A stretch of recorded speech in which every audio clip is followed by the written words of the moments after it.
How are fireworks crafted with different shapes and colors? Fireworks consist of two main parts, the launch tube and the shell. The launch tube is fixed to guide the projectile in the right direction.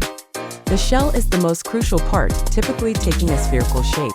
Inside, it's arranged to form the desired shapes when fired. You can guess the shapes of these shells. Colors are created by various chemical compounds. For instance, aluminum powder produces white, copper powder results in blue, and lithium produces red. When launched into the sky, the shell bursts, igniting small particles and creating the dazzling display you're familiar with. Subscribe now to enrich your knowledge every day.